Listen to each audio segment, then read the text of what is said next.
നമസ്കാരം. എല്ലാ ടീച്ചേഴ്സും വരുന്ന ആ ഒരു നിമിഷത്തിൽ ഞാൻ ഒന്ന് രണ്ട് വാക്കുകളൊന്ന് പറഞ്ഞോട്ടെ. എൻ്റെ പേര് സജീവ്. ഞാൻ നന്മയുടെ അക്കാഡമിക് ഡയറക്ടറാണ്.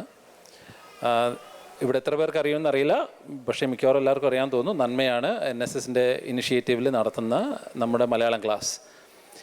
ഈ വർഷം 2015 തുടങ്ങിയ ഈ പ്രസ്ഥാനം ഈ വർഷം 10ാമത്തെ അക്കാഡമിക് ഇയർ നമ്മൾ സ്റ്റാർട്ട് ചെയ്യുകയാണ്. So please a big round of applause for that itself. നമ്മുടെ ക്ലാസ്സുകളിൽ 100 കണക്കിന് വിദ്യാർത്ഥികളാണ് നമ്മൾ പഠിച്ചു പോയത് ഈ ഒരു 10 വർഷത്തിനുള്ളിൽ. അത് ശരിക്കും വളരെ വലിയൊരു അച്ചീവ്മെൻ്റാണ്. അതും 10 വർഷമായിട്ട് നമ്മളിത് ഇങ്ങനെ കണ്ടിന്യൂ ചെയ്യുന്നു എന്നുള്ളതാണ് ഇതിനകത്ത് ഏറ്റവും വലിയൊരു പ്രത്യേകത. ഞാൻ എൻ്റെ പുറകിൽ ഒരുപാട് ടീച്ചേഴ്സ് ആൻഡ് വോളണ്ടിയേഴ്സാണ്. അവരുടെ പ്രതിനിധിയായിട്ടാണ് ഞാനിവിടെ നിൽക്കുന്നത്. ഞാൻ 1 മിനിറ്റ് എടുത്ത് ഞാനൊരു വളരെ ചെറിയൊരു കഥ പറയാം. കഥ കേൾക്കാൻ നിങ്ങൾക്ക് ഇഷ്ടമാണല്ലോ. ഒരു അപ്പൂപ്പനും ഒരു കൊച്ചുമകനും കൂടി കടൽ കാണാൻ പോയി. അപ്പോൾ ബീച്ചിൽ കൂടി അവരിങ്ങനെ നടക്കുകയാണ്. അവരിങ്ങനെ കൊച്ചു വർത്തമാനമൊക്കെ പറഞ്ഞിങ്ങനെ നടന്നപ്പോൾ നമ്മളെ ചെറിയ ആമക്കുഞ്ഞുങ്ങൾ, സീ ടർട്ടിൽസ്, അതിങ്ങനെ ബീച്ചിലിങ്ങനെ ഓടി നടക്കുന്നു. അപ്പോൾ ഈ കുട്ടിക്കൊരു കൗതുകം തോന്നി. ഓടിപ്പോയി ഒരു ആമക്കുഞ്ഞിനെ എടുത്തിട്ട് കടലിലേക്ക് എറിയുകയാണ്. അപ്പോൾ അപ്പൂപ്പനും ഇതൊരു ഭയങ്കര ഒരു ഇൻട്രസ്റ്റ് ആയിട്ട് തോന്നി. ഒരു കുഞ്ഞിനെ എറിഞ്ഞു, വീണ്ടും അടുത്തൊരു കുഞ്ഞിനെ എടുത്ത് വീണ്ടും കടലിലേക്ക് വിട്ടു. കാരണം ഈ കുഞ്ഞുങ്ങളെല്ലാം കടലിലേക്ക് പോകാൻ ശ്രമിക്കുകയാണ്. തീരത്തോന്ന് അടിഞ്ഞതാണ്. 3ാമത്തെ ഒരു കുഞ്ഞിനെ ഇതുപോലെ എടുത്ത് എറിഞ്ഞു. അപ്പോൾ അപ്പൂപ്പൻ ചോദിച്ചു, വാട്ട് ആർ യു ഡൂയിങ്? എന്താ നീ ചെയ്യണത്? ഇവിടെ 100 കണക്കിന് കുഞ്ഞുങ്ങളുണ്ട്. It's not going to make a difference. അപ്പോൾ ആ കുഞ്ഞ് ഒരു കടലാമ കുഞ്ഞിനെ കയ്യിലെടുത്തിട്ട് അപ്പൂപ്പനെ നോക്കി ഒരു വർത്തമാനം പറയാനുണ്ട്.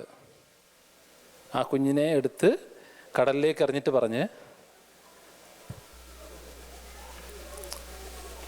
I think I made a difference to this one. അല്ലേ, തൻ്റെ കയ്യിൽ വന്ന ആ കുഞ്ഞിനൊരു ഡിഫറൻസ് അതുണ്ടാക്കി. എല്ലാ വർഷവും നന്മയിലേക്ക് 100ഓളം കുട്ടികൾ വരുന്നുണ്ട്. ആ കുട്ടികൾക്ക് ഒരു ചെറിയ ഡിഫറൻസ് അവരുടെ ലൈഫിൽ ഉണ്ടാക്കുന്നവരാണ് ഈ നിൽക്കുന്നവർ.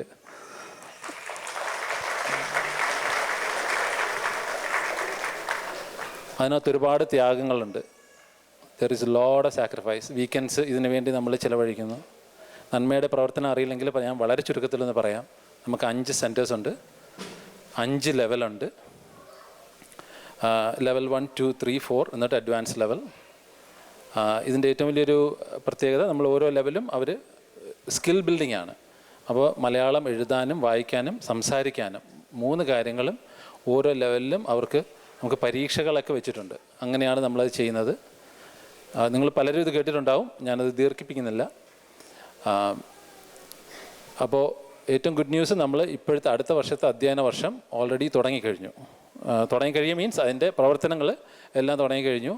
അടുത്ത ആഴ്ചയാണ് നമ്മൾ പ്രവേശനോത്സവം നടത്തുന്നത്. അപ്പോഴാണ് ബുക്ക് ഡിസ്ട്രിബ്യൂഷൻസ് എല്ലാം ചെയ്യുന്നത്. അപ്പോൾ നിങ്ങളുടെ ആരുടെയെങ്കിലും കുട്ടികൾ, 6 വയസ്സാണ് മിനിമം നമ്മൾ പറയണത്, 6 വയസ്സ് അല്ലെങ്കിൽ എബവ് ഉള്ള കുട്ടികൾക്ക് ആർക്കെങ്കിലും മലയാളം പഠിക്കാൻ താല്പര്യമുണ്ടെങ്കിൽ 6 തൊട്ട് നമുക്ക് ലിമിറ്റില്ല. അപ്പോൾ നിങ്ങളുടെ വീട്ടിൽ നിങ്ങളുടെ സ്പൗസസോ അല്ലെങ്കിൽ ആരെങ്കിലും മലയാളം എഴുതാനോ വായിക്കാനോ പഠിച്ചിട്ടില്ലാത്ത അവർക്കും വന്ന് നമ്മുടെ ക്ലാസ്സിൽ ജോയിൻ ചെയ്യാം. അപ്പോൾ അങ്ങനെയുള്ള എല്ലാവർക്കും ജോയിൻ ചെയ്യാം. അടുത്ത ആഴ്ച നമ്മൾ ബുക്ക് ഡിസ്ട്രിബ്യൂഷൻ തുടങ്ങും. അതിനടുത്ത ആഴ്ച നമ്മൾ ക്ലാസ്സസും സ്റ്റാർട്ട് ചെയ്യും. നമ്മൾ അക്കാഡമിക് ഇയറിന് പാരലായിട്ടാണ് ഇത് റൺ ചെയ്യുന്നത്. സ്കൂൾ വെക്കേഷൻസ് വരുമ്പോൾ നമുക്കും വെക്കേഷൻസ് ഉണ്ടാവും. ആ രീതിയിലാണ്. ബാക്കി ഡീറ്റെയിൽസ് എല്ലാം നിങ്ങൾ ജോയിൻ ചെയ്യുമ്പോൾ നമുക്ക് വളരെ വിശദമായിട്ട് പറയാം. അല്ലെങ്കിൽ എന്നെ ഒന്ന് കണ്ടാൽ മതി, അല്ലെങ്കിൽ ഏതെങ്കിലും ഒരു ടീച്ചറെ കണ്ടാൽ അവർ വിശദമായിട്ട് പറഞ്ഞു തരും. ഇനി ഞാൻ അധികം ദീർഘിപ്പിക്കുന്നില്ല. നിങ്ങൾക്ക് ആർക്കെങ്കിലും എന്തെങ്കിലും പറയാനുണ്ടോ? ഇല്ല. അപ്പോൾ നന്മയിൽ നിങ്ങൾക്ക് ഇങ്ങനെ പഠിക്കാൻ ആരെങ്കിലും താല്പര്യമുള്ള കുട്ടികളുണ്ടെങ്കിൽ തീർച്ചയായിട്ടും വിടുക. നിങ്ങളുടെ മക്കൾ അല്ലെങ്കിൽ നിങ്ങളുടെ ഫ്രണ്ട്സിൻ്റെ മക്കൾ ആരെങ്കിലും ഉണ്ടെങ്കിൽ. ഇതൊരു വലിയൊരു കമ്മ്യൂണിറ്റി സർവീസായിട്ടാണ് എല്ലാവരും ചെയ്യുന്നത്. എല്ലാവരും വോളണ്ടിയറിയാണ് ചെയ്യുന്നത്. ഞാൻ ഇനി ദീർഘിപ്പിക്കുന്നില്ല. Thank you very much.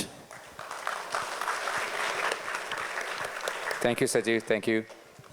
എനിക്ക് കുട്ടികളെ വിടുന്ന ഒപ്പം തന്നെ ആർക്കെങ്കിലും വോളണ്ടിയർ ചെയ്യാൻ താല്പര്യം ഉണ്ടെങ്കിൽ ദയവ് ചെയ്ത്, ടീച്ചേഴ്സ് ആകാൻ താല്പര്യം ഉണ്ടെങ്കിൽ ദയവ് ചെയ്ത് മടിച്ച് നടക്കാൻ